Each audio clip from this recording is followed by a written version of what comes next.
A commemoration of the past. It's a celebration of culture, resilience, and the countless contributions of Black individuals.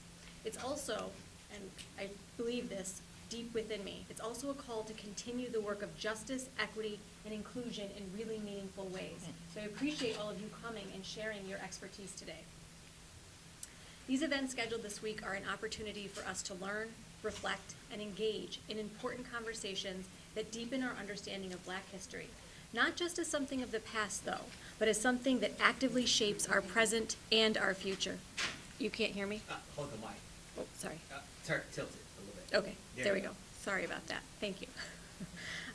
We'll hear from inspiring speakers, our students, engage in thoughtful, provoking discussions, and recognize the impact of Black leaders, creators, and change makers. So I encourage everyone that's here to be present, participate, carry these conversations beyond this month. Because while we celebrate it for 1 month, it doesn't end. It is constant. It is always. We should be engaging in conversations like this. But before I step away, I want to give a special shout out to Hua, our Associate Dean, for her incredible work and her team in the DEIA office, Sayanis, Wes, Chelsea, and Deasia. They've all worked tirelessly to bring these events to life. So their dedication, vision, and commitment really have created a space for us to come together, learn, and celebrate. So thank you for being here today and making this celebration meaningful. So let's kick off things and honor the power, history, and the future of Black excellence. Thank you.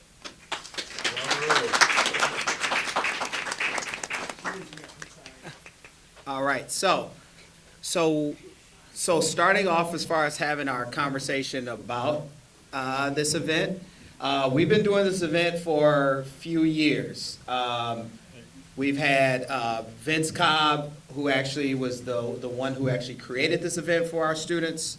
And every year, Vince wanted to celebrate our Black students here and have them tell their story about their time at Newhouse and time at Syracuse University. So without further ado, I want Vince to come up and say a couple words, but also Vince is going to introduce who's going to be leading our panel today, which is Professor Kwande Hall. So Vince, I'll have you say a few words. Okay, thanks a lot for this, another great opportunity. I think this is our 7th year. We started with Dean Brandon, and she loved this concept. This is a listening session, just so people know how this works. They're going to just tell their story. There's not be a question and answer session. Whatever they feel like saying, however they feel, they're telling their story. They're telling their journey to us, so we can listen, take notes, keep this in mind. We're celebrating these young men and these young ladies as very successful, hardworking, dedicated, deserving people who, where they're sitting, they deserve to be sitting there. I have 4 kids. 3 of them graduated from Syracuse University, so I know a little bit about this whole process, and I understand very, very much how important this is for them to have a voice. And even if it's just a small room, I thank some of you people that I asked to come showed up, especially Professor. There, appreciate you, sir. But anyway, he had a doctor's appointment. He changed it so he could come here today. I appreciate it. Anyway, that being said, I really think it's important. That being said, it's really important for us to understand how people see things, how people feel, how people are not just a student, these are people who have realized these young men and women are going to make impact into the future. They're going to change the world in a lot of ways. They're going to be leaders in their prospective fields, and they're going to go out and do great things. I want them to literally, for you guys to understand how they're feeling and how they're emotionally and how their journey is going, and just be encouraging. And when you hear something great, you know what? You can meet them in the hallway and say, you know what? I love that story. Now you got new people, y'all. See them in the hallway, oh, you were on the panel, I loved you, appreciated you.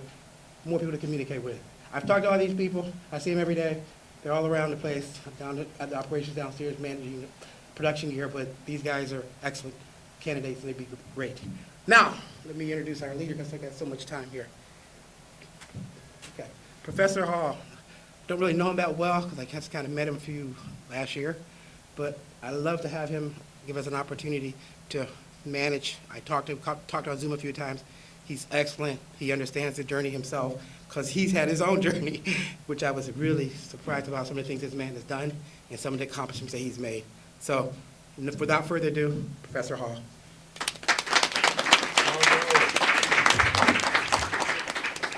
Hey, good morning, everyone. Morning. How we doing? Good. Oh, yeah.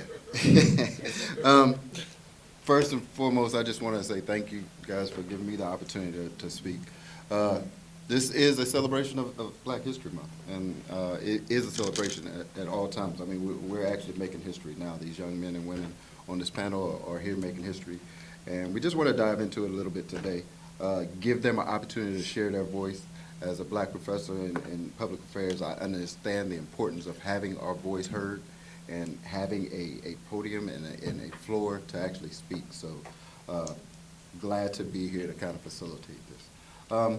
So first and foremost, I'd just like to have the panelists introduce themselves, tell us where they're from, and get into a little bit of the journey of why they chose communications as a career field. Yeah, turn the mic on. We gotta start on this side? Yeah. It don't matter. Wherever you want to start. Let me switch up. Hello. There you go. Hold the mic close. Yeah. There you go. Testing. Yeah. All right. How everybody's doing? My name is Titus Sansbury. I'm from Norfolk, Virginia. Yes. I'm a graduate student in the Broadcast and Digital Journalism program. Why I chose communications, I was 16 years old and I kind of fell in love with sports. Well, I was in love with sports before that, but I wanted to become a sports analyst like Stephen A. Smith. When I was younger, like Stuart Scott was really somebody I took influence from, and since then, I just wanted to become a sports analyst. So that's the reason why I started to get in communications. Hi, everyone. I'm Layla Rogers. I'm from Montgomery County, Maryland. I got into communications. I would say I was an athlete. I played at UVA. I was a volleyball athlete, and I played for a majority of my life. And I always knew that sports wouldn't last forever, but I love to talk. So I was like, okay, let's incorporate sports and talking. And I realized I would love to be a sports reporter. So that's what I'm pursuing right now. And I'm just hoping for the best in my future, make some money, and be successful. So.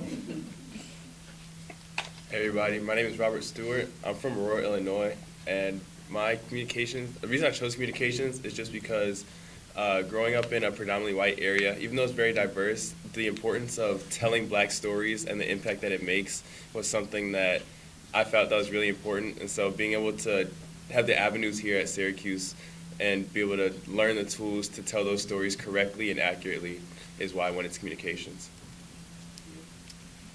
I'm Kay Racine. I'm a grad student, BDJ. I chose communications because I had life experiences of my own and a story of my own to tell, so it made me want to help others that have stories like mine, to help them tell those stories. I'm Joshua Garvin. I'm a senior music business major. I did not choose communications, but that leaves me taking classes in both Newhouse and BPA. So I chose that route just because I've always been a musician and a singer, but to explore the business side of it and how to really unlock doors for people to tell stories that have never been told before. Hello, my name is Kennedy Mason. I'm from Atlanta, Georgia. I'm a junior studying television, radio, and film. And I originally wanted to go into communications and come to Newhouse to study broadcast and digital journalism. But I believe Newhouse and taking the classes here really helped me establish my specific passion for video creation and telling stories through content. And I switched my major to television, radio, and film while I was here. And I want to pursue a career that really allows companies and brands to impact our society. And I think that that's important because these corporations have a big responsibility, and I want to be a part of helping them manage that responsibility. We also had two other students who were a part of the panel who helped us put this together. I would be remiss if I didn't have them introduce themselves to us as well, because they were really instrumental about putting this panel together, so I want them to say a few words. Excellent, thanks. Hi everybody, my name is Liza Montgomery. I am in the multimedia photography and design program here. And why I got into Newhouse is similar to what the panelists are saying, just to show storytelling and representation, bringing it to a more diverse, bringing the diversity to a more exclusive industry.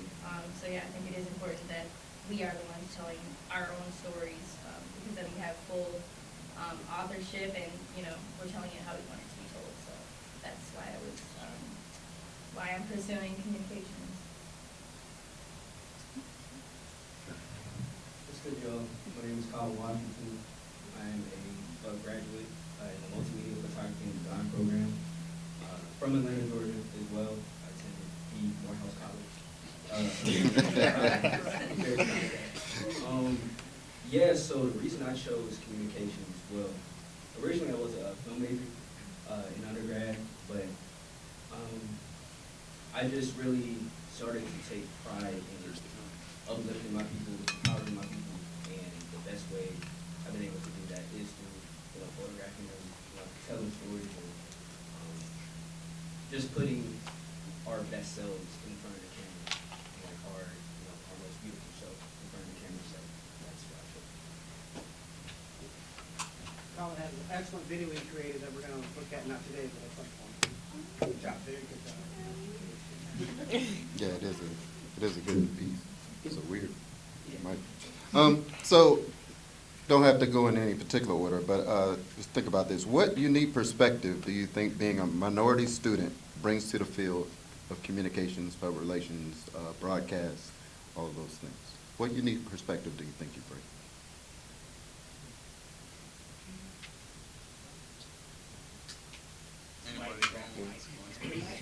Don't be shy. Yeah, right. So when you say unique perspective, I'm taking that in the sense of how you view things and like what you're seeing. Yes. And I think in the sports field, that's what I'm in.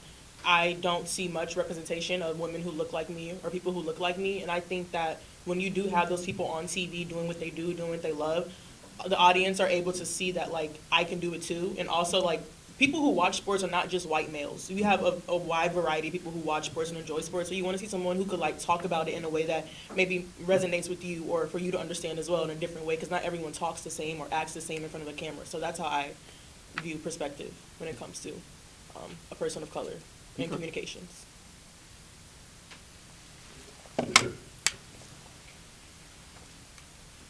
Also going off of that, in the classes that I've been taking that have to do a lot with video making and making films, I feel like my perspective is often important and also not as common among my peers. And so I think that comes into play a lot when we create videos. I can speak from personal experience. When people make stories, they want to make things that relate to them. And so often I find myself bringing points of view to the creation of a story that my peers and my classmates didn't necessarily offer. So for example, like when it comes to casting, I will suggest, why don't we have an African American and a Black person in this role, in this position. And then I think sometimes it just comes to putting out a suggestion that other people wouldn't have thought of otherwise. And I've realized that that's been receptive pretty well among my peers here. And it makes me proud to like be here and offer unique perspective.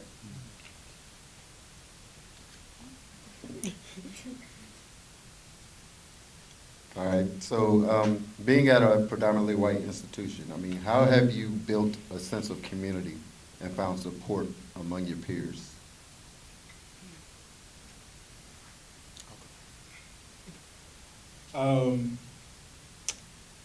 Being involved is the short answer. But intentionally going to spaces where the Black perspective is appreciated. A lot of times at places like this, a lot of people will invite you into a room but not have the correct furniture set up for you. So it's like just being able to go into different offices, just meeting random people, taking the time out of your day to just go see who's actually there for you, who wants you to win. A lot of the times, things can be competitive, especially in school. There is a positive side of having good competition, but other times some people don't want you to win. So it's also going to see where other people want to see you win in the same eyes that I want to see other people win. And I think, just getting out there, and because it's a small institution, but a very large institution at the same time. So there's a lot of people doing a lot of things everywhere. So it's a lot of times getting outside of the school, getting outside of your specific classrooms and seeing what other people are doing has challenged me in other ways in my field that people don't even know. So that's been the most rewarding. Another thing also is just not being afraid to reach out to those who are in your spaces, whether that be in your classroom or clubs you're part of. I could take Vince for example. Vince is I take a TRS 200 class with him, and him being an olive branch, reaching out, being a resource, is instrumental to helping being a friendly face that I know I can go to. And even on the student side, being able to reach out to the other black students in my class, being able to be a resource for them be a resource for me, that just helps the experience overall. And it makes you feel like, even though this is such a broad space, predominantly white space, you aren't alone, and there are people out there who look like you who are willing to help you. So coming here, when I first got accepted, my biggest fear was that I would not find any friends who also look like me and have the same interests as me, or, you know, something in common. But I think I found out this summer that this year was the first year where we had as many black students that we have now in grad school than we ever had. I heard that diversity was an issue before, and a lot of my friends who are sitting here today, they are grad students, and I found community within them. And also, I decided to venture out and find other opportunities for myself to be placed and immersed in other communities besides school. So I do have an internship with student athlete engagement, and that's like my second family now. That's other people who are like me, like-minded like me, and it's just like when you go out your way to find others who can relate to you, I feel like that makes a world of a difference when you're in a space that's, to me, it's not designed or built for us. Like this school wasn't made for us, but here we are in this space, and we're doing great. So going out of your way to make those connections and meet other people is also what helps me.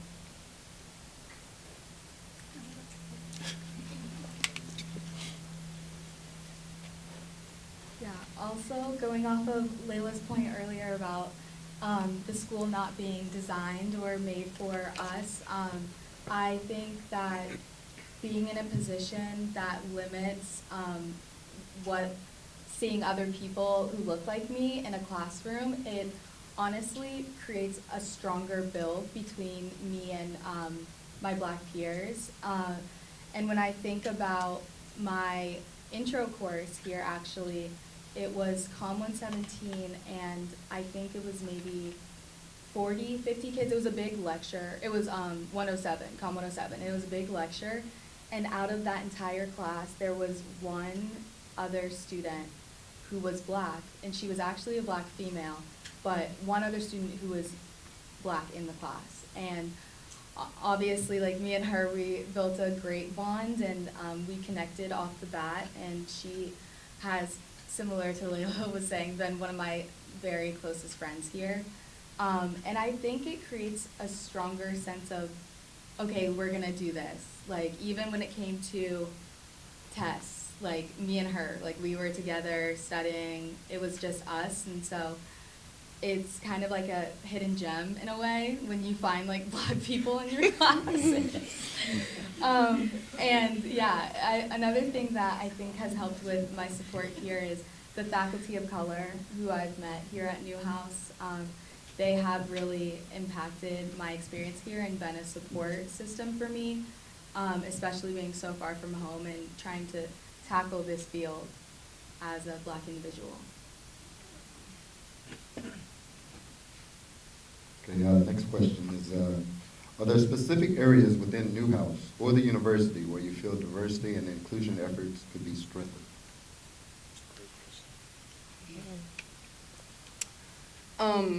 I definitely feel like when it comes to being a broadcast school and being MMJs and being multimedia people, that this career field struggles to implement inclusion a lot, and there's so many things that black people have created, that black people have made in spaces to be on TV or to write.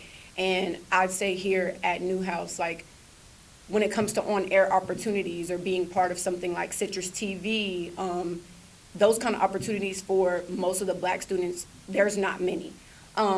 And so it's very hard to climb up the ladder or to get experience or to get exposure to maybe a ACC network show or a show within Citrus TV for the broadcast people, or even writing for certain things, because the black people aren't, it's not that they aren't accepted, but there's no space for them. It's been crowded by the white males or people that are like, okay, well, we've done it this way for so long. We've created this, so it has to be the way we want it to be. But trying to find a space to, allow people an opportunity would be great, especially like for grad students. I end up creating Newhouse Grad Network and founded it with a couple of executive producers here at school. Shout out to my co-executive producers, but it was a way for the grad students to get more on-air opportunities because Citrus TV doesn't really accept grad students. It doesn't really, if you do get in, it's like, okay, you have to work your way up, and we're only here for a year. We don't have that many opportunities. And so just creating something that is taking into account the undergraduates here, but also the grad students of color that come in to create more possibilities for them to, have more success while they're here.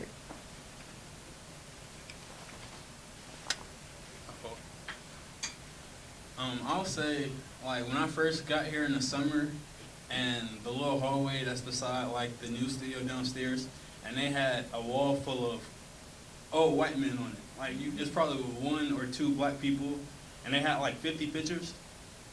So when I walk around here, a lot of times, I don't see black men, or it's not even have to be black men, just other races represented on, like, the walls around Newhouse, like the white people are. So with that, I think that's one thing they should look into. Like, we had a conversation a couple weeks ago about Speedy Norman. Like, I didn't know he went here, and I would never have known it if we didn't have the conversation with Wes, and he was talking about it. He was telling us, like, he's probably one of the most popular people in entertainment, but you wouldn't know it, and you walk around Newhouse, you don't see nothing about it, nothing. But I can go and find something about, no disrespect, but some old white man from 50 years ago, and his picture plastered across the whole building. So in my mind, I think, especially when they're working on, black people are getting more prominent in this field, I think it's better to see what we're representing. And they have famous black people to come from Syracuse. So I would like to see them more, you know what I'm saying, profit around the school, just to show that, you know what I'm saying, we can do this too, and we're good at it.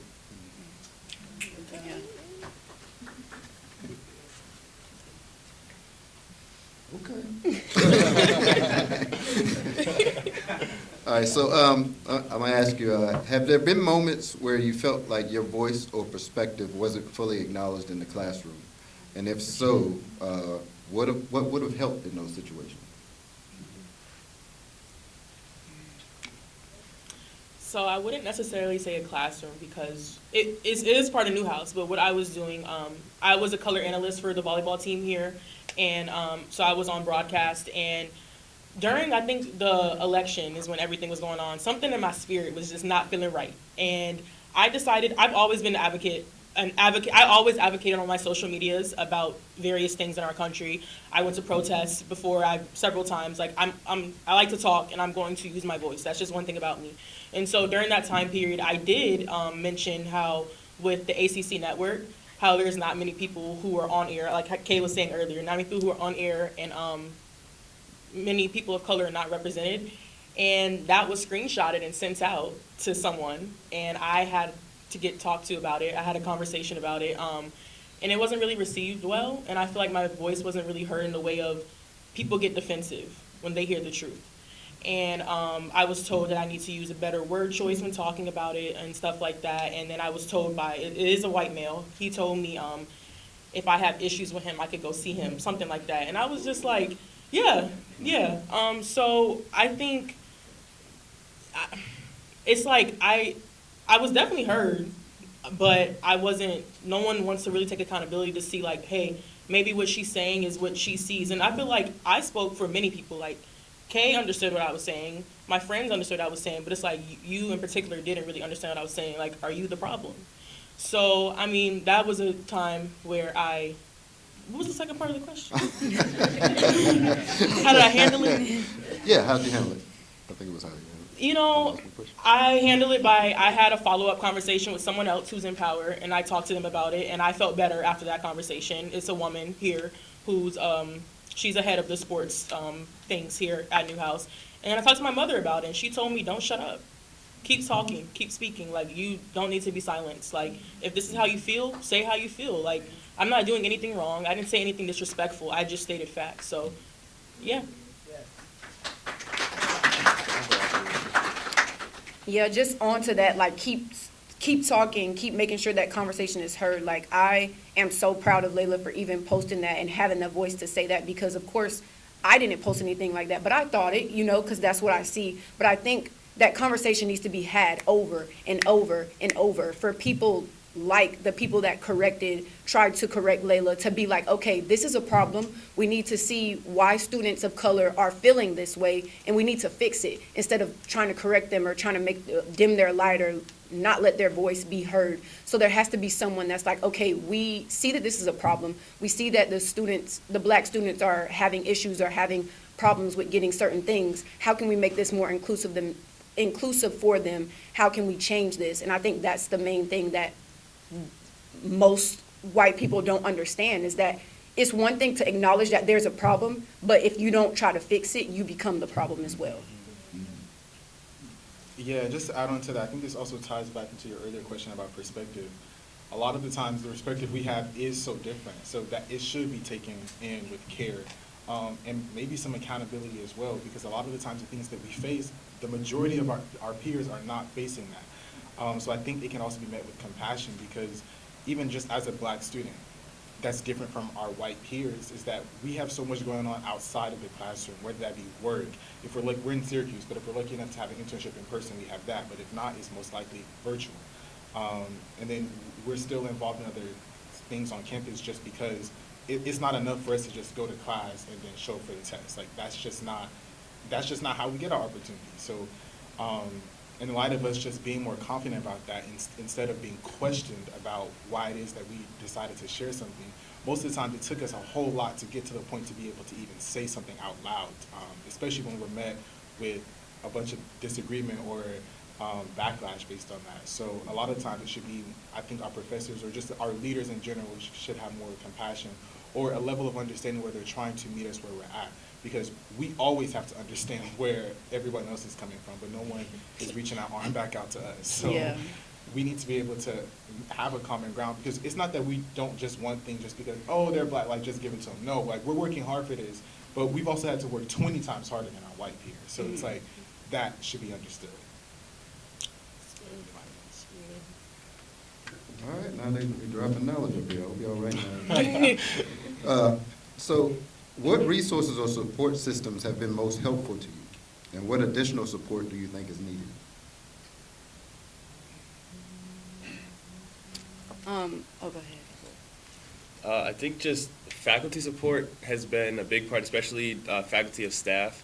They've been pretty much integral to being able to have a safe space within Newhouse and being able to express how you feel, because everybody needs somebody to vent to. Everybody needs somebody that they feel like, okay, when something's going wrong, I can just sit here and you're the person I can talk to. So having people like that, but then also as in just being even faculty not of color and white faculty, them being able to just be a resource, not only professionally, but also being somebody that you can reach out to and say, hey, this is a problem that I'm having.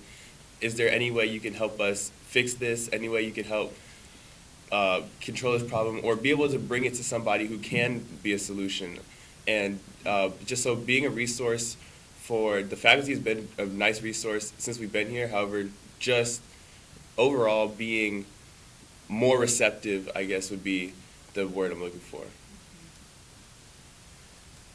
I say the DEI office, clearly, because they have events like this to help educate people in West. Just a shout out to him. I remember the first time I walked past his office, just very warming and welcoming the office, everyone in that office, just helping with opportunities as well. Like he was saying earlier, it's already difficult for the black people here to get opportunities, but to go to West and come with him with an opportunity that I had last semester. I had the amazing opportunity to go overseas for a sporting event, but I would not have gotten that funding if it wasn't for West putting me in contact with someone that helped me, raise funding to be able to go overseas. So if I didn't have that connection, if I didn't have that support, if I didn't have that opportunity to know him and him to be at Newhouse to create these opportunities for black people, I wouldn't have gotten that opportunity. So just having an office like that, but also making sure that the the professors and faculty around support those people in that office, because they're ultimately trying to help change this campus,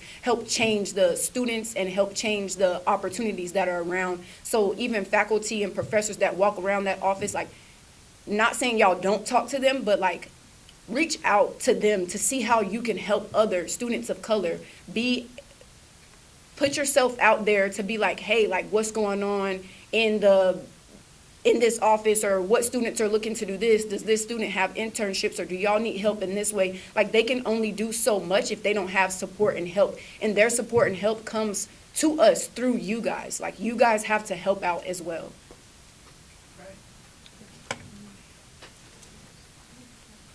I can say one more thing. Seconding what the other panelists were saying, I just wanted to say that it has been integral, the support that I have had from the faculty and staff here at Newhouse during my time here. And so that's something that I think really should never change. And one thing that I think could change is definitely having more students of color in the undergraduate and graduate programs here at Newhouse, because, you know, Newhouse I chose the school because it is a leader, and it's #1, and it is ahead. And as I am growing in my age here at school and kind of gaining more experience in the field that I want to step into, I realize that times are changing, and there are the outlook and makeup of the people who are in these spaces in digital media and spaces in sports broadcasting. Like, it's changing. And so I think what I would love to see from Newhouse is for it to embrace that change of the times in order to stay ahead, because I fear that if it doesn't, it might fall back. And so that is one thing that I really find important going into the future, and also one thing that is really helping me today while I'm here. And you said outside of Newhouse too. Yeah. I just wanted to name offices, like Office of Multicultural Affairs. Oh, it's not called that. Yeah, I don't like the new name. Office of Diversity and Inclusion. But to those points, while I love those offices, they've been great resources to me. Things like this conversation is great. I also don't think we have to wait for moments like this or offices like that to put on stuff like this. Mm-hmm. This sort of conversation should become the norm in our regular day-to-day life, in our classes. This could happen during, I don't know, whatever we have, some of these Syracuse University weeks, I don't know, stuff like that. But it doesn't have to wait till Black History Month to have stuff like this, or it doesn't have to wait till we have Women's History Month or AAPI. But this can happen on a larger scale for the university, because these conversations, like, thank you to everyone who's here, but most people in the room know what we're talking about already. So how are we moving forward if the people we need to hear it are not here, you know? Yeah. So just so we're not settling for just like the bare minimum of saying that we're putting on an event, but like, how is it actually being active and creating some sort of opposite reaction? If that makes sense. That does lead me to another question. So what does Black History Month mean to you in the context of your academic and professional journey? Like, you guys are making history right now, like I stated before. So, like, what is that, has that actually, have you taken that in? Yes. Like I said, I'm a senior this year, and I'm from Houston, Texas. I don't know if I've said that earlier. None of my family they went to college, but none of them have ever gone to college outside of the state or near the perimeter. So I've had family who went to school in Louisiana, but that was the furthest anyone has ever gone. So it was a bit pushed. It was kind of hard for me to like come all the way to New York. And everybody in my family went right there, and they're different generation. They're from the country. My grandma was not having that, but yeah. So congrats to all of y'all too, because y'all came. I remember, I don't even know if Layla and I think you were with her too, but I saw them in the summer. They were doing one of their first projects for an interview. I remember. Okay. And like they just stopped me for an interview, and I was like, "What school are they in?" And they was in Newhouse. Yep. I'm like, "What?" Then like the fall comes around, and just all these Black people here in Newhouse. I was like, "Yo, this is dope." So like, even just seeing other people who look like you accomplishing something great at a university like this, who wasn't, like she said earlier, wasn't designed for us, but we're still showing up every day, like that is Black history to me, because like it's not just what I'm doing, but it's how is somebody else encouraging me to just keep going every day, especially when they're Black women. So like that's it. I was raised by Black women, so seeing other Black women chase their dreams and go after it when I know that the playing field has not been the same, that's encouraging enough.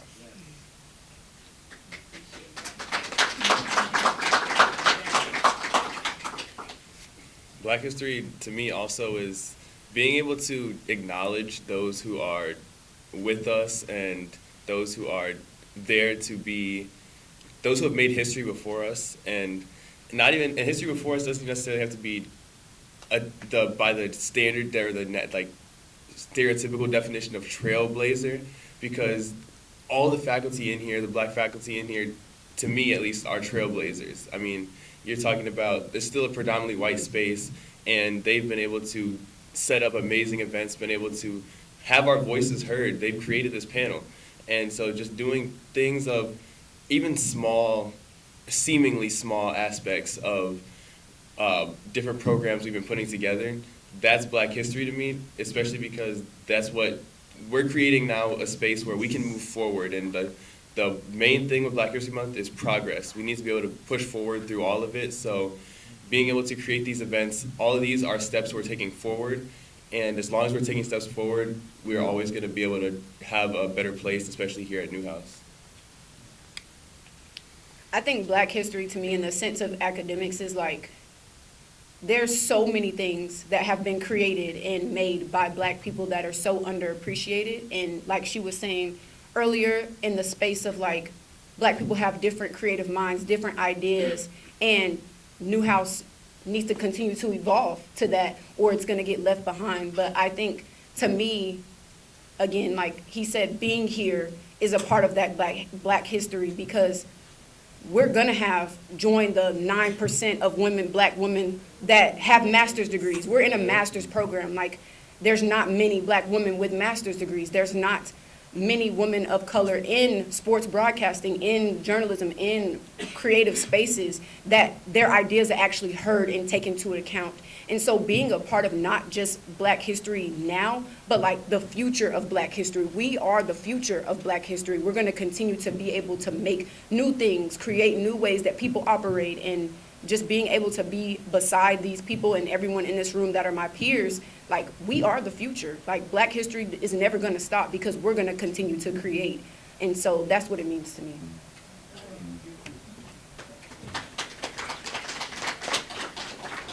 So what advice would you give to incoming minority students about navigating their academic journey at a predominantly white institution?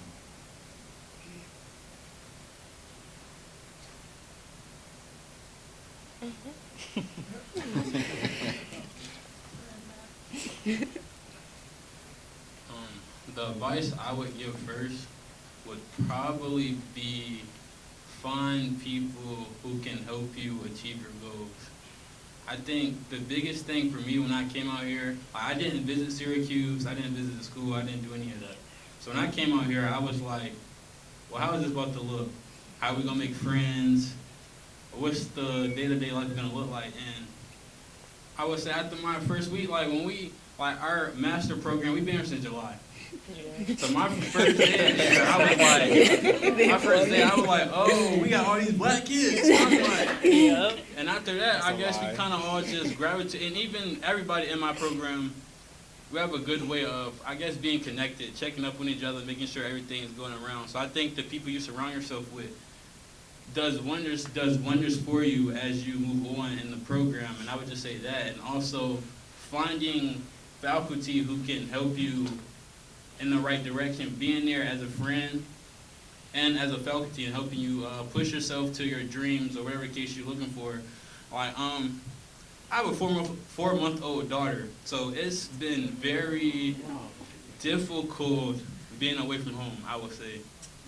And being out here, like, with my friends, the faculty, they kind of make it easier. Like, it doesn't really, it's still been hard, but they make it easier just checking up with me, asking about her, asking to see pictures. I thought that went a really long ways for me. So I think surrounding yourself with friends that care about you can really help you.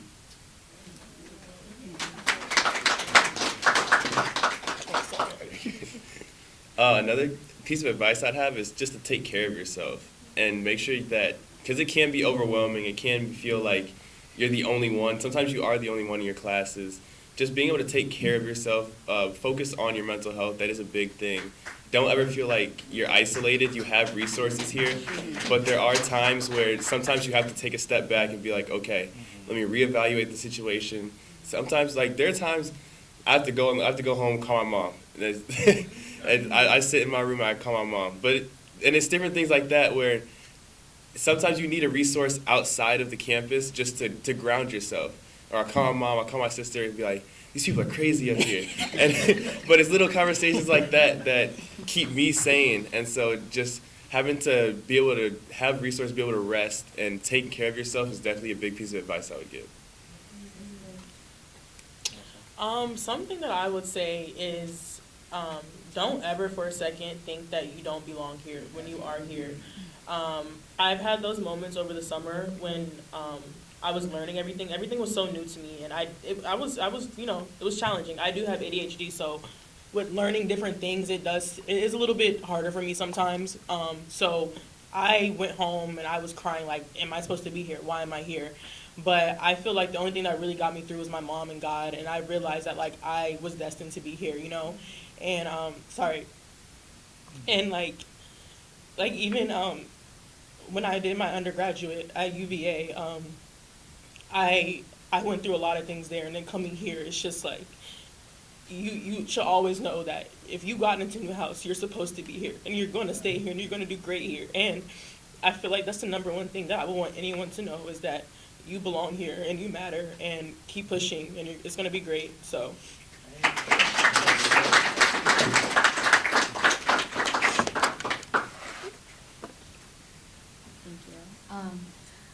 One thing that I definitely realized coming into college, I moved away from home when I was 16, and I found different types of support systems through that and going to a high school away from home. But when I came to college, I did realize that you can find support in places that you never expected, and that was a big factor that played into me feeling supported throughout those really hard times here. When I came to Newhouse, I had a work-study job in the Office of Special Events, which really benefited me because it allowed me to meet some amazing faculty throughout here. But I realized that the people that I see on my day-to-day, like those are forming genuine connections with those people and bonds with those people really helped me throughout my day-to-day, especially in a place where they weren't all necessarily Black. You aren't guaranteed to like see a Black professor every day if you don't have them. So I realized how to kind of form ways to feel supported throughout my day-to-day, even if I'm not necessarily going to therapy or something like that.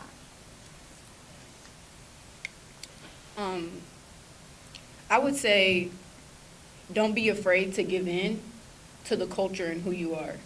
I think for me that's a big thing because when I first came to Newhouse, I was like, I don't want to be seen as a loud Black person. I don't want to get in trouble. If I do that, the white professors are not going to think I'm acceptable. They're not going to like me. They're going to think I'm just another Black kid that slipped into Newhouse. And so just being able to find understanding in we are a family and we are a community. And regardless of what that looks like, stay strong in that and know that those are the people that you should have by your side, that you should need, because again, there's not a lot of us here. And so you need those people. And those people are going to be able to help you and understand things that your counterparts will not be able to. And so don't be afraid to give in and to fully, lean into your culture and your community when you come to Newhouse. Yeah.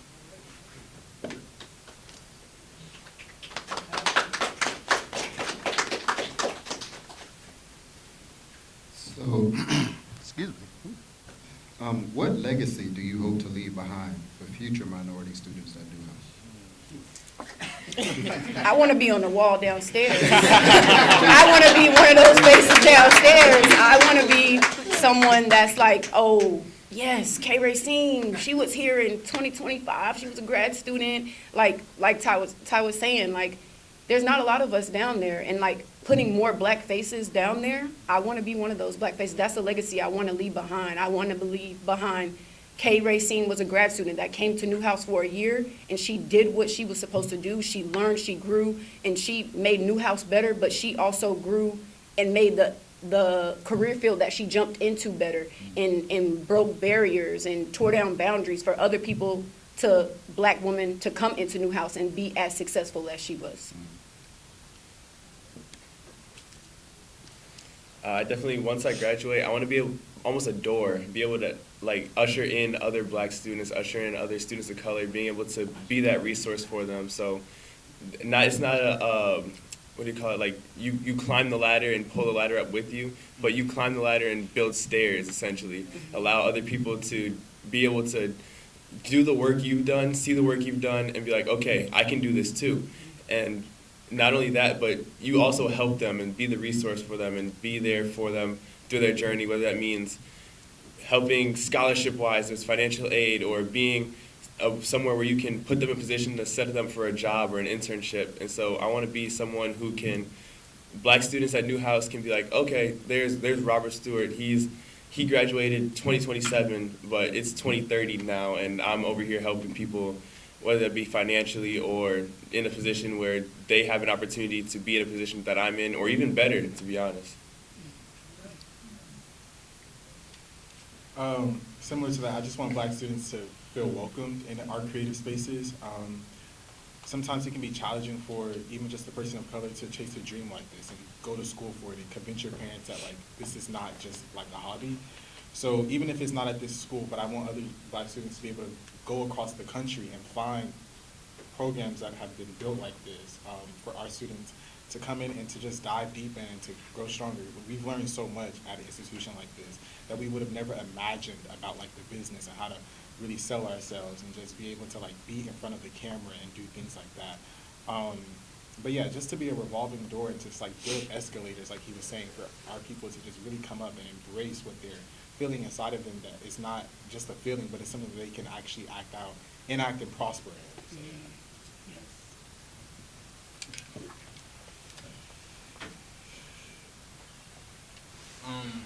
Obviously, when we talk legacy, of course, like Kay, I want my picture down there. I want people to know that I went here, I accomplished something that they can do too.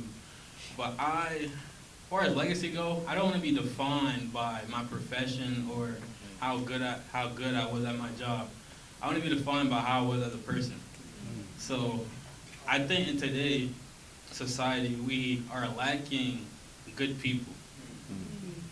So in the end, I think my biggest concern for me, like, of course, like I want to be able to get in those doors and help people behind me come in and make it easier for them.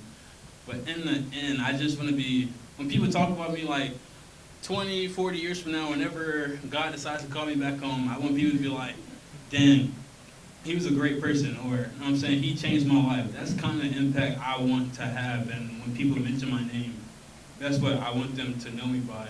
So I think a biggest thing for me, especially going forward, is doing a lot of humanitarian work towards life and just not with sports journalism.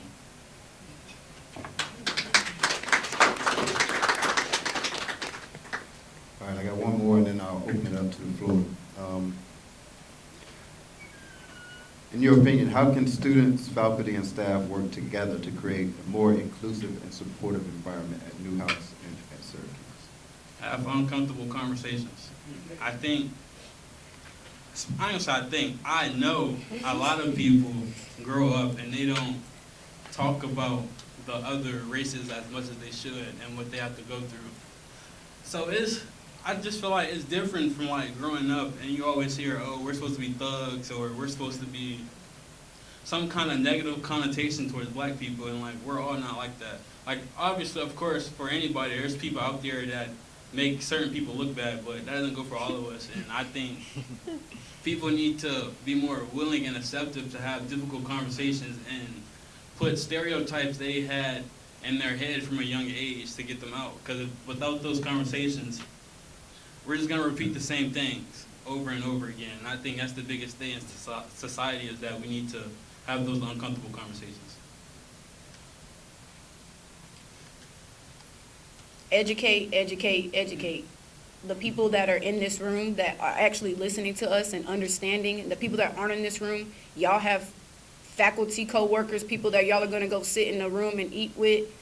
Have conversations, but also educate yourself. Like, it doesn't take also having a conversation with somebody. If you wanna be able to change something, if you see a problem in something, read a book, find a video. YouTube exists. Like, try to educate yourself. All the information, all the stories, all the history, it's there. It's there for you to go find. It's there for you to go see and educate yourself on, so you understand what things are acceptable. You understand the black students in your class or your peers may take offense to something because that's something that was represented in black history negatively. Like, educate yourself. You have to want to be a change, not just by having a conversation, but actually physically creating change in your mind as well.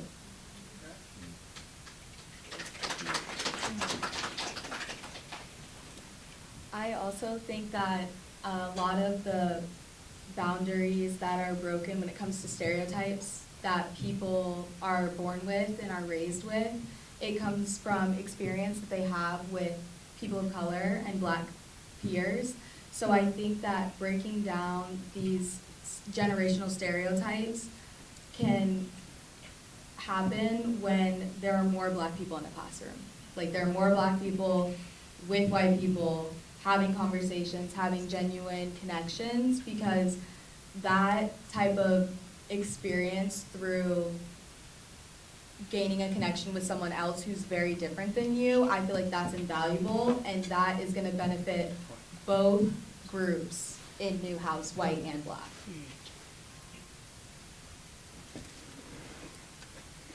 I think another thing is just consistency. We have to have these conversations. We have to have this open-mindedness that we're having now all year round. We have to be able to be willing to be open-minded, be willing to learn from each other, be willing to share unprompted, and being able to do that outside of February, outside of Black History Month, like Josh was saying earlier, outside of months and where we paid special attention.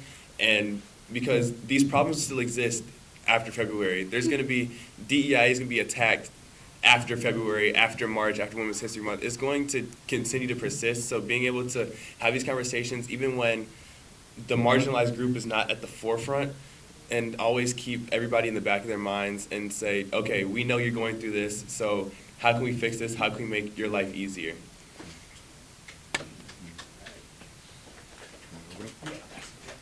Okay, so if we have any questions from the audience, we'll field those now. Questions from the audience? Yes. I'd like to really say congratulations to the great panel. This has really been a very emotional moment for me. I'm Dr. Roosevelt Rick Wright Jr. I'm the first African-American professor here at the University. I spent 40 years on this faculty, and to the panelists, I'm your grandfather. We are in an incredible, crucial position in the history of America right now. This is no joke. In fact, if this particular meeting that we're having right now in certain parts of the country, we would be arrested. True. Arrested in the United States of America. American history, we never, by the way, we as African Americans, we never got paid. And our history is incredible. Let me just do a history lesson today. What does the name Eubie Blake and Noble Sissel mean to media people? Eubie Blake and Noble Sissel. Anybody know the names? There was a moment in time when our motion picture industry only had silent movies. The first image, projected image on the screen of a silent motion picture was Eubie Blake and Noble Sissel, two African-American musicians And Lita Forrest was testing out the whole system that created motion picture sound on film. Probably, usually when we talk about sound motion pictures, the first image is the Al Jolson, the jazz singer scene. But most people don't realize that the first imagery on the screen, African Americans were there. Noble, Cecil, and Eubie Blake. You can Google it up on your phones right there. You can see the video. The thing I want to say is that every considerable thing that could be done to wipe out a people has been done to us, big time. And of course, I think the key thing is to learn and know our history. Our history is incredible and it is really enriched. Now, my question to each of the panelists, if the President of the United States was sitting in a chair by himself right there in this room, what would be your message to him?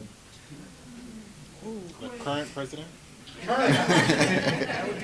If the current President of the United States That's a of America, question. we had him sitting in a chair in front of you, what would be your message? You know, you're communications people now. Our industry is about entertainment, information, and education for all the various media. What would be your message to him? Wait, I heard that. Yeah, me too. But what I'm getting at is, when we get that opportunity as communicators, we got to tell our story, and we got to know our story. You're right, our history is important. Here at Newhouse, we have blazed an incredible trail in the world of mass communications and African American participation and contributions. We have, who's from Atlanta, Georgia? You ever heard the name Mike Roberts? No. Mike Roberts was a morning disc jockey on V103 in Atlanta. He owns a broadcast company in Georgia. When I first came here, in fact, I created WJPZ Radio, Z89. Also, we made some we're going backwards here. WAER Radio was completely student run and operated when I first came here. During African American History Month, the African American students basically ran the radio station. And we had a thing called Black Expressions Month, where students had a chance to not just DJ, but news, information, documentaries, and everything. We have an incredible history we haven't told you about here at Syracuse, and we have made some major contributions. Any of you know the name of Dr. Helena Mitchell? Dr. Helena Mitchell headed up the program at Georgia Tech. You Atlanta, Georgia folks. Helena got her PhD and master's degree from Newhouse. And Helena created the whole emergency broadcast system for the Federal Communications Commission. Newhouse alone. Oh, the list is long. How many of you all made Coming Back Together this past September? How many of you saw Coming Back Together this past September? Do I have to say anything else? About the contributions we have made here at Syracuse. So I'm just basically indicate to all of you, I'm 81 years old. This is absolutely beautiful to see all of you here, because our industry is crucial with regards to communications. Right now, we're in trouble now. When I was doing my certificate for advanced graduate studies at Virginia State University, Tyus, all from Virginia. Hey, Tyus, you ever heard the name Jack Holmes? Jack Holmes? Yes. What about Ms. Leo and Dyson? Can't say that I have. Great African-American broadcasters in your hometown of Norfolk, Virginia. It proves the point. Our history has just been stolen, strayed, and really put under sheets. And I'm talking about Norfolk Board. But the thing I'm indicating to all of you is simply this. We have an incredible, rich history in the world of mass communications. I never forget the night Harry Belafonte and I sat down in my office over at Newhouse Student King, where the students brought him here. And we talked about what needs to be done. Y'all stay strong. We gotta be stronger than ever now, because we under assault here on, what's today's date, Wes? 19th. Today is the 19th of February. Now, I'm also a naval officer. I'm a captain in the United States Navy, retired. Right now, the Department of Defense has completely outlawed this particular conversation we're having today, DE&I. we got some this is your future. And of course, Granddad is around. Granddad is here. I'm pretty much around. So the point I'm making, let Granddad just shut up. I want y'all to get smart, really smart. When I first came to Syracuse as a doctoral fellow, I came here in 1970 to do my PhD in instructional technology. I worked local radio here, and I was the first African-American to work full-time radio here in Syracuse. And I was doing nights on WNDR, which was a big top 40 station at that time, while I was doing my doctoral degree. But I'll indicate real quick, I finished 3 HBCUs. Elizabeth City State, my undergrad degree was in industrial arts technology and electronics. I did my master's degree at North Carolina Central University, Durham, in educational media and commerce, certificate for advanced graduate studies at Virginia State in media, Petersburg, and I did my PhD here at Syracuse. The thing I want to lay on you is that when I came to Syracuse University to work on my PhD, was the first time I was ever in class with students who were white. Think about that. When I came to Syracuse University to work on my doctoral degree, was the first time I was ever in class with students who were white. And there's some stories I can tell you, but just get good, be strong. Thank you. Love you. Thank you. Syracuse and Newhouse had an incredible African-American history. Dr. Charles V. Willie. Taya, who's Dr. Charles V. Willie? Dr. Charles V. Willie. I gotta catch up with my history. The first African-American professor here at Syracuse University. I'm gonna remember that next And time. his daughter gave the speech at the Dr. Martin Luther King celebration in the Dome just a couple of weeks ago. You want to be your Morehouse guys. And of course, Dr. Willie was a classmate of the Reverend Dr. Martin Luther King Jr. These are all Syracuse connections. So, you want those pictures on the wall? Here's a big story. Let's look at the historical contributions of African-American graduates of the Newhouse School who are powers in this industry today. Powers. Now, we got some background, is what I've indicated. And we got some history, and I feel, you know, my deals are being stretched out to see right now. A lot of that, I'm writing a book now that's got a lot of that in. But we have an enriched history here at Syracuse. It goes back a long ways. And of course, that's another story. All right. Thank you. So, everyone, Dr. Rick Wright was the recipient of our first Black History Month History Makers. So he got that 2 years ago.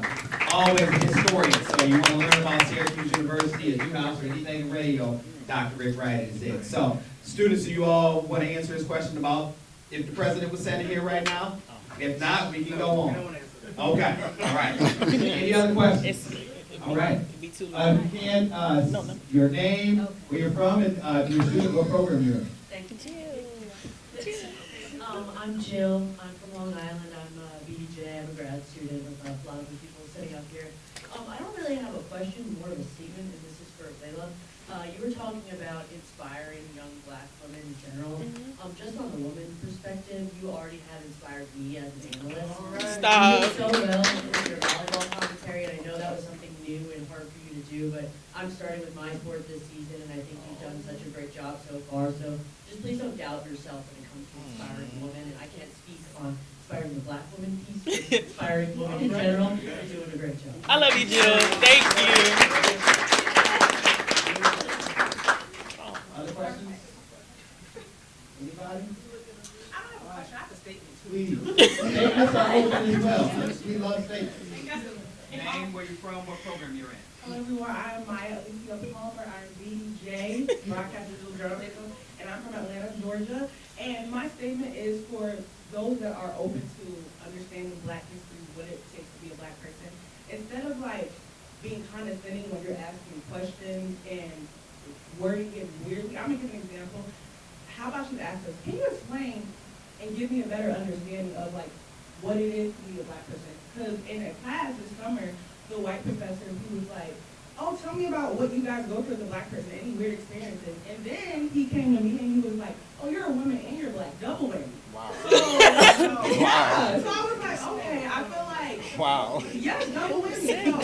Sorry. Who said that to her? I understand from different contexts that people want to learn, but it's a way to present your questions, your thoughts to us without kind of coming from a way of condescending, if that makes sense. So, yes, absolutely. Oh, I thought you had a question. Yeah, he does. Oh, okay. Yeah. Thank you. Appreciate that. So hi, my name is Professor Concepcion. I actually teach in the visual communications department. One of the things that I think is always kind of wild about this kind of stuff is that we want to do a lot of this, Black student panels, Black student things, Black student experiences. Not a lot of white people here. Yeah. Right? So this is one of those things where it's just like, I feel like it's incumbent on us to be able to talk about this experience, but for some reason we don't see a lot of participation as a whole. This happens to be something that happens in the attic, or something that happens inside. But one of the things that you talked about is something that, now, full disclosure, right, like I'm chair of the DEI committee on the faculty and staff side.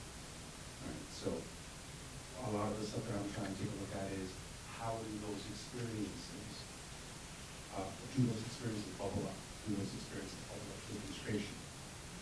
Not that I want to put anybody on here, and I'm hoping Vince doesn't do this, but. Okay, I better stop. No, you gotta stop me. Just you know me. Just don't do it on anybody else. But just at a quick show of hands, how many people see that experience as a common experience at the university? Like in your classes, with your professors, in your job. No, just put your hands up. Just put your hands up. Like,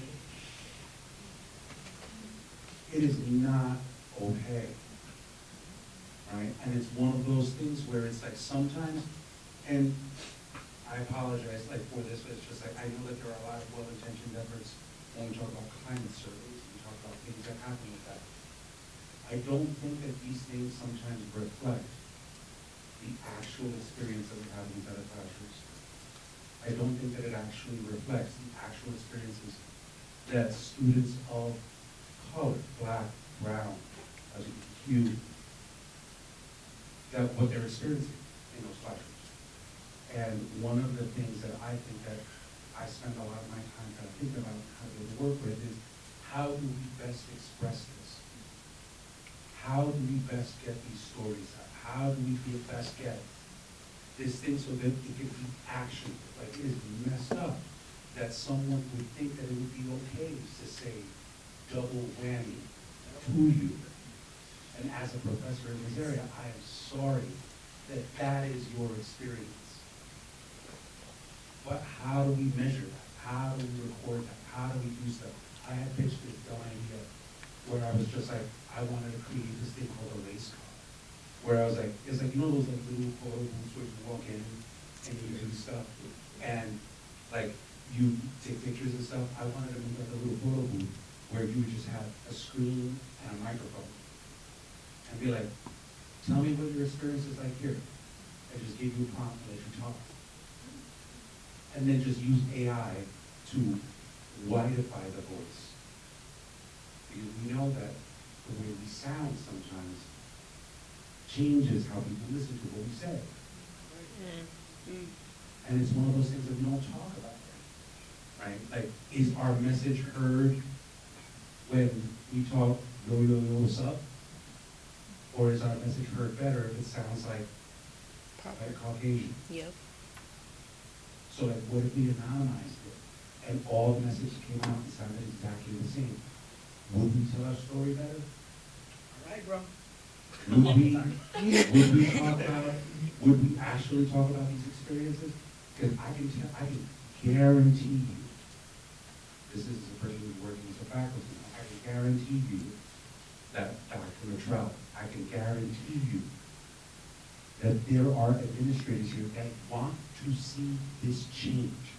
They want to. But sometimes I think that inertia and system and all these kinds of things prevent us from doing that. So how do we report it? How do we talk to people about it? How do we say, hey, like I've seen slides in curriculum that I'm just like, yo, I would never say that. That's not cool. But it's up to you guys too, right? I'm not trying to push the responsibility, but it's just like, we have a lot of education, we have a lot of power, we have a lot of systems. How could we best do this so that it's brought up to our attention, so that we can turn around and say, all right, well, there should be some sort of recourse. It's just a general question. Hey, Wes, I Back to want to mention 3 names real quick. Wayne Brown, the late Wayne Brown, Pam Noel were students that I had. We created an organization called the Black Communications Society in 1977. Pam Noel from Syracuse became a managing editor at the New York Times. Wayne K. Brown became a major leader at CBS. In fact, he then became the general manager of WCBS Radio in New York. Any of you know the name Catherine Liggins Hughes? The Howard University School of Communication is called the Catherine Liggins Hughes School of Communications. Catherine has her honorary doctoral degree from the Newhouse School. I'm sorry, Granddad comes up, but I want y'all to hear those 2 names. Wayne died of cancer many years ago. But we put together the Black Communication Society. I never forget Joyce Tabb. Miller Beer had a big company here in town. I was at a nightclub on Cherry Street one night, and this young lady came up to me, beautiful sister, and said, Professor, I heard you at the Newhouse School. I'm new in town, and I'm head of community relations for Miller Beer. I need a project that I can support. You have one? I said, yes. It was the Black Communication Society. You're right. Any of you know the name Reagan Henry? Reagan Henry bought the first African American to buy a commercial TV station, WHEC in Rochester. We brought in some of the biggest names in this country, and we had our annual Black Communication Society program, symposium. We didn't bring one, we brought 6, we had plenty of money, by the way. George loaded up with some cash. Don't forget, Dean Hank Schulte, who was Dean of Newhouse School, called me and said, where you get all this money from, man? I said, well, you all will give it, so we got our own. But the one thing that I also will say, you're right. Every time we had any event, none of my white colleagues were there. Ongoing story. But I want to mention those 2 names because those are 2 African-American students. Wayne died and Pam Noel in the early days of Newhouse, the 1970s. We got some students in that era who are incredible. They retired and all of them. Ashanti Dias, you know Ashanti? Yes, I do. Ashanti. We know Ashanti. What about Angela Robinson, you wonderful Atlanta? These are the folk of the 1970s. I'm sorry, Granddad is speaking up, but I just want to put those names out. Please, now shut up. Name, where you from, what program? I'm Sharon Truly. I'm from Detroit, Michigan. I am a broadcast and digital journalism student.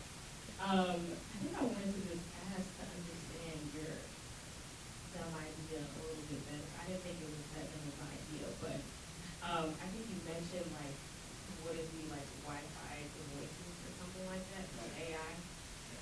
And my only concern about that is that I don't think we have to do that. Only because my problem is that like I am somebody that speaks up a lot and they say I'll be beating my professor all the time. They just be saying stuff that's out of pocket, but like I think it needs to come from us. Like I want them to hear it from us. I don't even want to have to do it anonymously, honestly.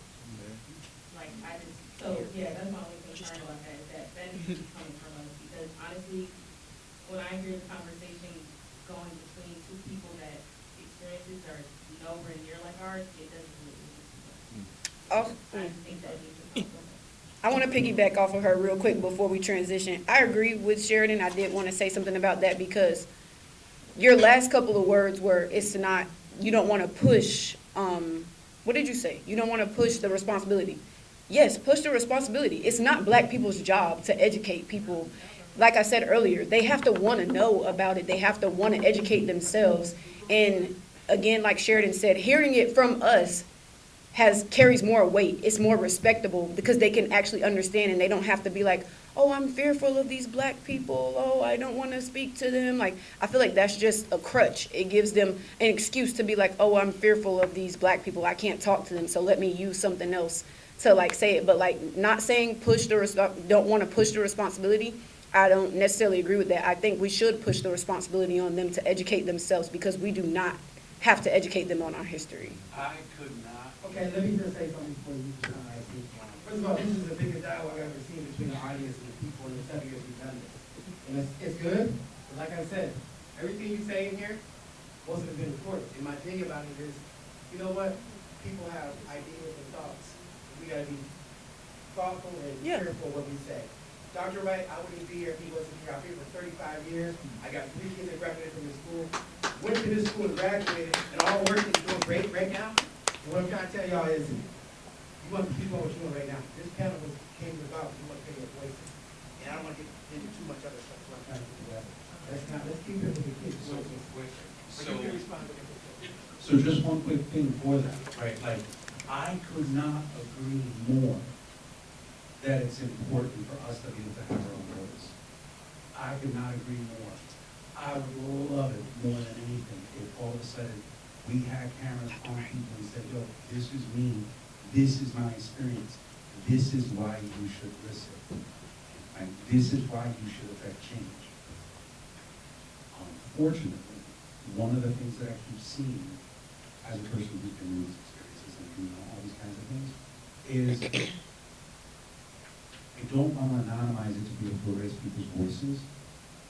I'd like to be able to figure out a way to prove a point. I want to figure out a way to be able to show, hey, Chancellor, you don't listen to these things when you come from that. Oh, surprise. Guess you're listening now.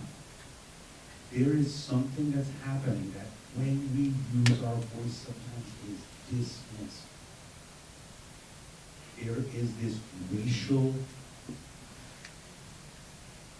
bias, and I hate the fact that we have to be in that situation to be able to do that. Now, I don't think that's a good idea. That's one of the reasons why I still trying to cook. How do we figure it out? How do we figure it out? Like, I want to be able to create some sort of system that says, well, you listen to everyone else like this. Why didn't you listen to everyone else like this? That's on you. Right? I feel like a lot of these kinds of things get stuck, and this is just me talking as a professor. There's a lot of stuff that I want to do to try to move that doesn't get moved because I'm in jeans and black t-shirt. Right? Like, how do we change that? Right? So I do believe that it is incumbent on faculty to learn. I do believe that it is incumbent on them to be able to kind of develop these new things. I would hope to hear from more on how to be able to do that. Because things need to change. Like, I think it sucks. I think it absolutely sucks that Dr. Wright can come out here and go look at all of these different types of accomplishments and still only occupy this much space. That's messed up. You should go. All right, so we got two more questions before we end up here, before we finish up. But I think this is a great conversation that we have, so we got 2 more questions and then we'll finish up. Morning, everyone. Really quick, my name is Kofi Adai, Associate Director for Bias Education and Response on campus. So to your question about reporting, the university has a bias reporting system that we use. So if there's any ratio, any type of bias that happen on campus, you can report this to our office.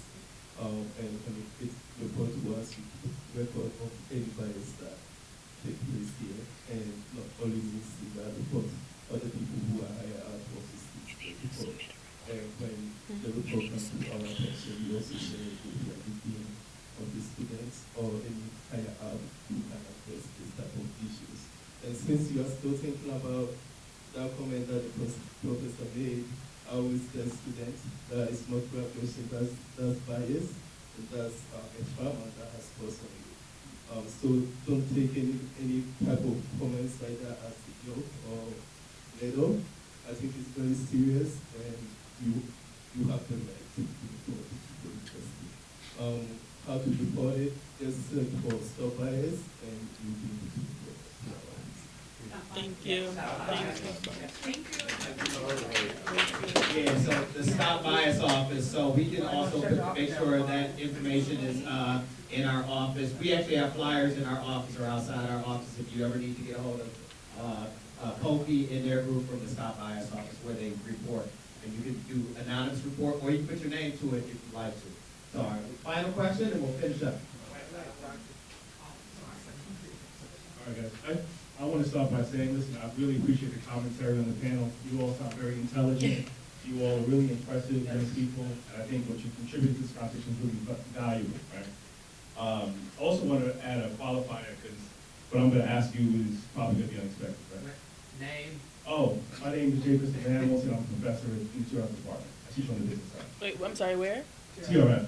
Oh, you're in Newhouse. Yeah, right here. Oh. His office is down the hall. Okay. Fair enough. Y'all better get noticed, man. You weren't on. He's a force. Yeah, well, they want me to support. There you go. Get noticed, man. So it goes without saying, I think most people here would agree, you know, the majority of the faculty and administration and school, you know, supports what we're trying to do and believes in everyone on the panel and anyone that looks like us, right? So, and even though there are instances where things happen on campus and classrooms that are inappropriate, you know, I think for the most part, people's hearts in the right place. Okay, I'm going to say that. Now, here's my question. So, assuming all that, there's a presumption in this conversation. The presumption is people will hear our voices, things will change, policies will change, and we'll be in a better place, better world, right? That's a presumption, right? So let's eliminate that presumption. This is largely based on some work that I'm doing. So let's assume that, here's the scenario. You know definitively everything you want to see change with regard to inclusivity, equity, being recognized, being affirmed, being in spaces that you feel are inclusive of you and respect your presence are not going to be there. Those aren't going to happen. Let's assume that's never going to happen, right? Let's assume that you will always be reminded of your station, quote unquote, in this world, in this community, in the school, in life, okay? Now, my question is this. If that is the reality, what are you all going to do as you pursue careers, as you pursue success, as you pursue a life full of opportunity? What is your plan, your strategy with that reality?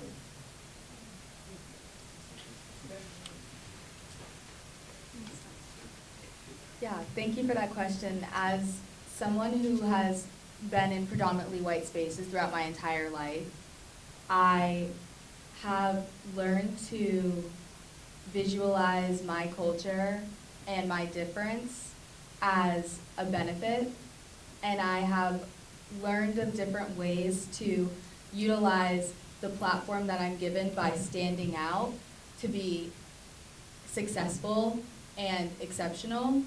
And so when it comes to if I were to be in a world where I am the only person who looks like me in all of my future spaces, I think I would take that and use it to my advantage. And use it to my advantage in a way that I can stand out and I can contribute something different and I can show my value by telling people that I can contribute something different. So I think, and I feel like that's kind of how I have navigated my life already. So if I were to continue in a world like this, I would just keep using my blackness as my power and my exceptionalism and my difference to be better. That's the approach. Yes, that's the approach I would take. That's it. The invaluable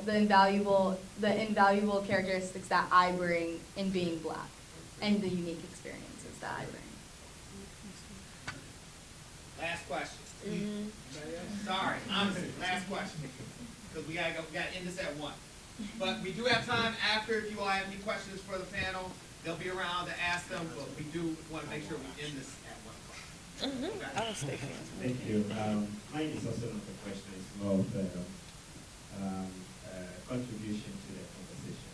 And I would say, again, kudos to all of you on the panel. This is amazing. I know a couple of the faces there. Yes. I'm so glad to hear all of you make these contributions. Indeed, we need to hold spaces. Indeed, we need to show up. And especially, well, my name is Benjamin Tete. I'd say Benjamin, say your name. I'm a PhD candidate here. And I teach, or I've done some positions also here. But the past 4 I was away teaching elsewhere. I'm glad to come back and wrap up with hopefully working this way. So I'm excited about this space is evolving, and I just want to say keep it up. Some of you had some of these conversations already last summer, and so I want to say that one of the, looking back, I would just say one of the early lessons I learned that has belatedly was learning the culture of everywhere you go. It is something that you need to learn quickly and learn as much as possible. It's not to say don't stand for yourself. I have been one of the most active PhD students or candidates that have come from this institution when it comes to campus-wide activity, from grad student senate to the university senate to Office of Multicultural, which I hear has changed now, to 119 Euclid. I joined here as a Ghanaian student coming in, also as an African student, to rally all African students to form the African Graduate Student Organization, play an active role as a way of not only showing up, but also creating spaces where we belong. It comes at a price, especially when, you know, when the forces rise, or some see you as doing what you're not supposed to do, or maybe doing too much, you know. But that nonetheless, I think it comes up to what that question you asked is very, it's loaded in terms of how do you stand up, and especially in the political atmosphere we are finding ourselves now. It scares me. And then just last week I was holding a conversation with someone and he said, well, Benjamin, it's not you. There was a time here when criticizing the president would send you to jail. The US has gone through those things. There were times when you could even step into this space.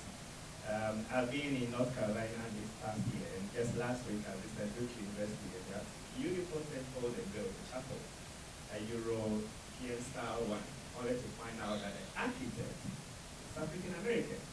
Guess what? He never had a chance to step into that same temple that he built, pretty much. Why? Because of segregation, because of all that. So the point being that let our work still speak for ourselves, and let us show up. I had something I wanted to say, but because of time, he has a good point. Don't throw it away. There's always 2 sides to a coin. One is what Roseanne is doing, or one is what Layla and the rest of you are doing, which is show up, speak up. Another is also what we are doing from researchers, which is just call it a blind review. Okay, sometimes you need a blind review to be able to show the data and not the faces behind the data. Both sides can work, and he has a great idea that I think if we can pilot, you never know where that can go. So again, thank you all, and I want lastly to build out. It's a lot of great faculty here, to be honest. Of course, it's work in progress. There's a lot that needs to change. Each day as I walk through this corridor, there were faculty members who will smile and say hello. There's one gentleman who I will probably pass by and say hi to, who will always see you and will say, what one thing are you grateful for? Okay? And then there are others who see you and pretty much you are next to them and will never even say hi. It's still okay. I didn't come here to say hi. I will show up. No, everyone I meet, I will say hi. But if you don't, I will learn that lesson. So let's stay strong, and history will always bend in favor of us, as MLK told us. It's bent slowly, but it will bend towards justice. Thank you. Thank you. And with that being said, I want to thank, let's thank the panel again for being here today. We want to thank our moderator as well. you all for coming, and also the creator of this event, Mr. Vince Cobb as well. And thank you all, like I said, for coming. Now, the students will be here if you have any questions for them, connect with them, get their emails, phone numbers, whatever it is as we do this. Continue these conversations. Like they said, this isn't just a Black History Month event. This is something that we can continue to do all the time. As our great alumni, Angela Robinson, said last year, I'm Black History Month 24/7. So Angela Robinson's an amazing Newhouse alum who said that last year at our event. So keep that in mind. So as we move forward, there's a couple events that I do want to share with you all that is happening in our with our office and some of our partners. Tomorrow, literally in this same space, Professor Shreve and her students with Code Shift, they're going to be doing a Black History Month graduate research panel, and these are some of our PhD candidates. So you come here tomorrow, 12:30 to 1:45, same room that is here. You can just stop by if you want to. And then tomorrow is our keynote speaker for Black History Month. That's with our office, Netta Monk. She works with Netflix. She's coming tomorrow to be the keynote speaker for Black History Month in Newhouse. So you can actually do the QR code if you want to. We've also sent out emails to you all as well. That is going to be in the Hurd Auditorium, so first floor of Newhouse 3. Share this information that has been going out to like our faculty and staff, but also to our students as well. And then lastly is our program that we have on Friday. That is going to be our Black History Month Student Symposium. So we have some students who are going to be showcasing their work. We have Naomi Campbell and also Asha Relove, who is the creators of Fusion. It's a Black magazine, first Black magazine created by graduate students. They're going to be showing their work, but they're also going to be doing a panel. And the same Tiara Johnson, who is our PhD candidate, is going to be doing her presentation on her work that she's doing in television, radio, and film, and the representation of Black folks in television, radio, and film. And then lastly, Caleb is going to be doing his presentation on what he's been up to in regards to the area of sports here at the Newhouse School. So we have some amazing students showing their work, and that's what I wanted to do with the symposium. Have our Black students show what they're up to within the Newhouse School. But we also have some amazing panelists as well, coming from City of Syracuse, representative of Newhouse, but also within our community of Syracuse at large. So all this is for you all. Share this with your friends. We want you all to be there. Please stop by our office anytime you need us.